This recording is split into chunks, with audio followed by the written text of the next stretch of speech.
తెలుగుదేశంలో కొత్తగా చేరుతున్న వారిని సాదరంగా ఆహ్వానించి గౌరవిస్తూనే పార్టీ కోసం ఏళ్ల తరబడి కష్టపడి జెండా మూసిన కార్యకర్తలకే ఎప్పటికీ మొదటి ప్రాధాన్యం ఉంటుందని, నిరంతరం శ్రమించిన కార్యకర్తలను విస్మరించే ప్రసక్తే లేదని రాజమహేంద్రవరం సిటీ ఎమ్మెల్యే ఆదిరెడ్డి శ్రీనివాస్ స్పష్టం చేశారు. కూటమి ప్రభుత్వ విధి విధానాలు, అభివృద్ధి, సంక్షేమ కార్యక్రమాలకు ఆకర్షితులై 38-40 డివిజన్లకు చెందిన సుమారు 300 మంది వైకాపా నుంచి టీడీపీలో చేరిన సందర్భంగా ఆయన ఈ వ్యాఖ్యలు చేశారు.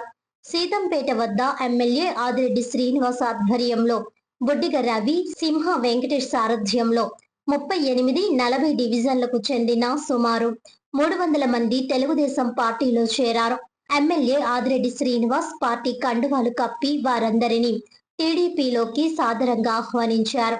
ఈ సందర్భంగా ఎమ్మెల్యే ఆదిరెడ్డి శ్రీనివాస్ మాట్లాడుతూ తెలుగుదేశం పార్టీ ఎప్పుడూ ప్రతిపక్షాన్ని చూసి వెనుకడుగు వేయలేదని, అధికారంలో ఉన్నా ప్రతిపక్షంలో ఉన్నా ప్రజల కోసం, పార్టీ సిద్ధాంతాల కోసం పోరాటం టీడీపీ నైజమని అన్నారు.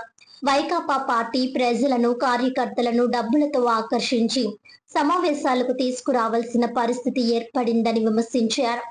38-40వ వార్డు నుంచి వచ్చిన కార్యకర్తలు ఓటమి ఎరుగని టీడీపీ సైనికులని కొనియాడారు.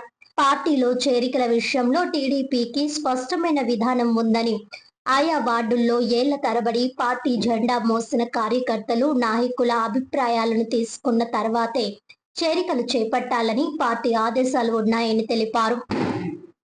పార్టీ కోసం కష్టపడిన కార్యకర్తలకే మొదటి ప్రాధాన్యం. కొత్తగా వచ్చిన వారిని సైతం గౌరవిస్తాం. అందరితో సఖ్యతగా పార్టీని మరింత బలోపేతం చేయడమే మా లక్ష్యమని ఎమ్మెల్యే ఆదిరెడ్డి శ్రీనివాస్ అన్నారు. గతంలో కూడా అనేక డివిజన్ల నుంచి వైకాపా నాయకులు, యువత, విద్యావేత్తలు టీడీపీలో చేరారని గుర్తు చేశారు. 40వ వార్డులో డ్రైనేజీ సమస్యల పరిష్కారం కోసం గతంలో ఎన్నడూ లేని విధంగా పనులు చేపట్టామని, దశాబ్దాల నాటి డ్రైనేజీలను పునర్నిర్మిస్తున్నామని చెప్పారు.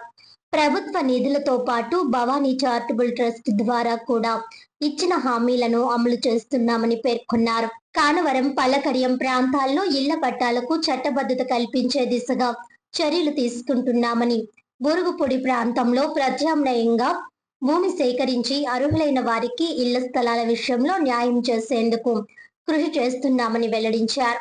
తెలుగుదేశం పార్టీ క్రమశిక్షణ కలిగిన, సంస్థాగతంగా బలమైన పార్టీ అని పేర్కొన్న ఎమ్మెల్యే వాసు పార్టీ అభివృద్ధి కోసం ప్రతి కార్యకర్త కృషి చేయాలని పిలుపునిచ్చారు.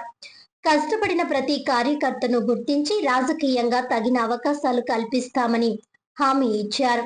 కొత్తగా వచ్చిన వారితో పాటు పాత కార్యకర్తలను సమానంగా గౌరవిస్తూ అందరం కలిసి తెలుగుదేశం పార్టీని మరింత బలోపేతం చేయాలని ఎమ్మెల్యే ఆదిరెడ్డి శ్రీనివాస్ పిలుపునిచ్చారు.